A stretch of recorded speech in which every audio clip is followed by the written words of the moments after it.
maalmaha waxaa socda shirar amniga oo madaxda qarankana aan kula jirnay ujeedaduna ay ahayd sidii caasimadan amnigeedii loo xoojin lahaa loo sugi lahaa shacabkana ay u heli lahaayeen kalsooni buuxda arrintaas ku aadan si taas loo helo waxaa bilowday howlgallo ay ciidamada amnigu ay ka wadaan caasimadda waxaan rabnaa shacabku in howlgalladaas ay hay'adaha amniga kala shaqeeyaan u fududeeyaan u sahlaan si aan amnigu waa waxaan wada leenahay aan u wada ceshano waa dareemi karnaa in culaysyo ka imaan karaan howlgallo haddii la qaadayo oo guryihii la baarayo oo xaafadihii la tegayo taasna waxaan rabnaa in culeysyadaas jiro dulqaad la muujiyey samir annaga maamulka haddaan nahayna sidii shacabka loogu adeegi lahaa waxaan diyaarinay basas iyo ambulance iyo wax alaale wixii lagu taageeri lahaa shacabka gaar ahaan shacabkeena tabaalaysan oo goobaha uu ka socdo howlgallada ay saameyn ku yeelato waddooyinka xiranna inaan u diyaarinay gaadiid loogu talagalay oo haddii qof nugul ama waayeel ama caruur ama dad bukaana ay u baahan yihiin meel alaale meesha rabaan ha noqoto isbitaallo iyo howlaha muhiimka loo geeyo taasna waxaan u samaynayna waxay tahay annaga mas-uuliyad weyn baa naga saaran sidaas daraaddeed waxaan aad iyo aad u codsanaynaa warbaahinta soomaaliyeed kaalin weyn ayaa uga aadan arrimahan sugidda amniga caasimadda kooxaha argagixisadu sababta ay u beegsadaan caasimadda sababta ay u beegsadaan meelaha halbowlaha ah sababta ay shacabka iyo waqtiyada weliba shacabka uu aad ugu badan yahay goobaha ay wax ugu qarxiyaanna waxay tahay inay adduunka fariin u diraan ay yidhaahdaan soomaaliya iyo caasimaddeeda amni ma aha nabad maaha haddaba waxaan ka codsanaynaa warbaahinta soomaaliyeed oo runtii aan aad iyo aad u ammaanayno in arrimaha argagixisada nafta u celinaya oo ah buunbuuninta iyo in arrimahaas aan aad iyo aad nogala shaqaysaan sidii aan fursad loo siin lahayn waayo caalamka waa la socotaan New Zealand falkii ka dhacay ee u dambeeyey argagixisadu waxay isku dayeen ayagoo og warbaahinta iyo awooddooda inay si live bulshada ugu tabiyaan taasna waxay noqotay videoga ay ka duubeen oo baraha bulshada galay in caalamku dhan isku raacay inaysan sax ahayn in la buunbuuniyo argagixisada sidaas daraaddeed waxaan codsanaynaa warbaahintu inay arrimahaas aad iyo aad nogala shaqeeyaan sidoo kale baraha bulshada oon aragnay inay shacabka sii cabsi gelinayaan siyaasiyiin isticmaalaysa arrimaha amniga siyaasadeynaya arrimahaasoo dhan waa arrimo runtii aan shacabku u baahnayn ujeeddada laga leeyahayna waxaa waa in la argagixiyo shacabka horumarka caasimaddan ay ku tallaabsanayso oo aan maalin walba ka shaqaynayno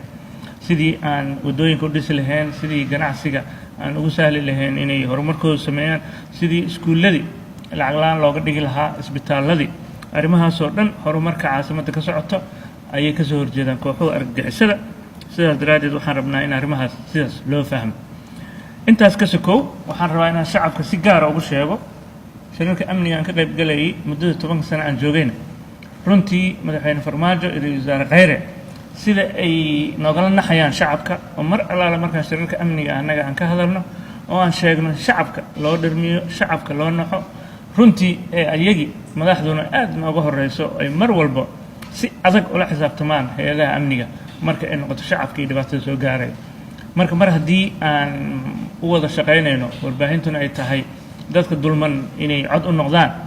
annagii madaxdiina heer gobol iyo heer qaranna aan runtii ka naxayno shacabka waxaan rabnaa arrinta tan in saas loo fahmo isla markaana aan dulqaad iyo la muujiyo culeysyadaas imaanayaan aan si wada jira runtii howlgalku waa howlgal qorshaysan oo aan rabno annaga arrimaha aan rabno bulshada in lala wadaagana waxay tahay laguna ballamay hay'adaha amnigu inay maalin walba warbixin idin sii doonaan howlgal walba iyo waxa ka qabsoomay howlgalku wuxuu isugu jiraa laba nooc mid warbixinno oo hay'adaha sirdoonku ay soo heleen oo la beegsanayo kooxo argagixiso ku dhuumaalaysanayso guryo oo guryaha si gaar loo abaari doono laakiin la rabo dariska in ayagana maaragtay aysan argagax ku noqon isla markaana ay la shaqeeyaan hay'adaha amniga oo aan ilaa iyo haddana aan aaminsannahay in wax badan arrimahaas laga qabtay shacab badan oo warbixin la soo gudbiyeyna ayagana lagu guda jiro midda kale waxay tahay bacdama qaraxu uu noqday mid loo isticmaalo aalad gaadiid iyo qalabba in meelaha dhici karto in gaadiidkaas lagu soo buuxiyo ama gaadiidka naftirkoodii sidii xal loogu heli lahaa. oo dhici karto waddamo qaarkood waddooyin qaarkood in si kumeel gaarana loo xiro isla markaana baaris dhab ah la sameeyo. waayo haddii aanan taas la samayn waxay noqonay badbaadada shacabka intaas waxaa sii dheer ciidamada in tababaro aada la siiyey la dardaaranay la hadalnay haddana aad arki doontaan sida ay bulshada ula dhaqmaan runtii inay aad uga duwanaan doonto siyaalihii hore isla markaana annaga mar walba aan taagana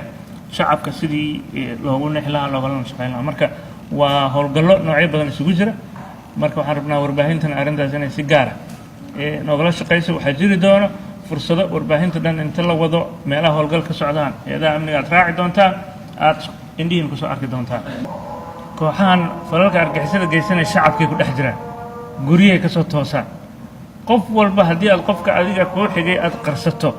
dhibku shacabka u geystaa ka badan. maalinlow dadka naga dhintay ilaa 16 qof waxay ku dhinteen maxay tahay